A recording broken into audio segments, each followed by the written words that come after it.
be submitting your payroll so you can get paid. So for this, what you're going to go into is going to be the employee files in our Google Docs. And then from there, once you do that, you'll find the payroll should be a little green icon there. And then from there, you just click on New Artist Only option.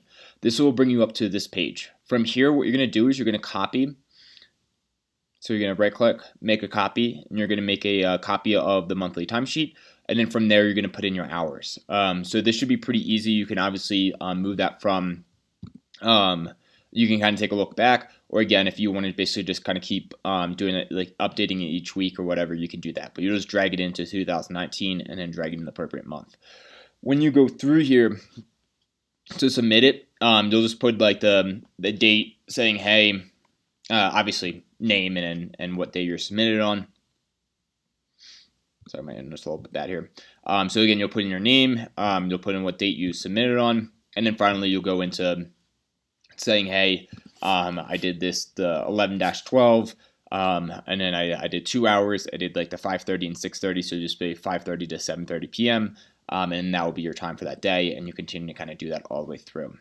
And then from there, what you'll add in is going to be your total monthly hours. So from there, you can basically just put in your hours. You can go up to the sum icon, and then it'll just give you a sum of the hours. And then from there, you'll look back to your most previous thing. You'll have your total career hours. And then one of the things that we do for our coaches is once they get past their internship and once they get into the level 2, their pay rate will increase to $20 an hour, and then from there they'll start earning a education dollar for every class that they teach. So for that, obviously, if you mean teach, you mean let's say that you teach 10 classes a week.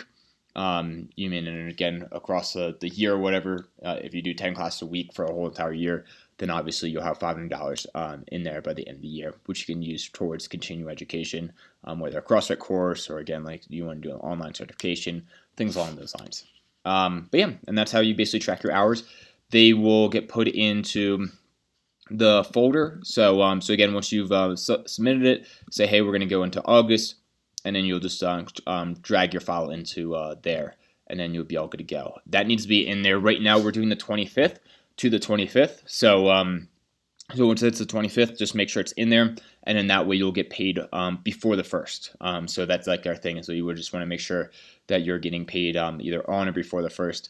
Very rarely does it come like the 2nd or something like that, if it's even somehow lands on a Sunday or something like that. But most times you're getting that money right on the 1st or before the 1st. Even happens. Okay, but again, just make sure it's in by the 25th to make sure we can run all the payroll on time.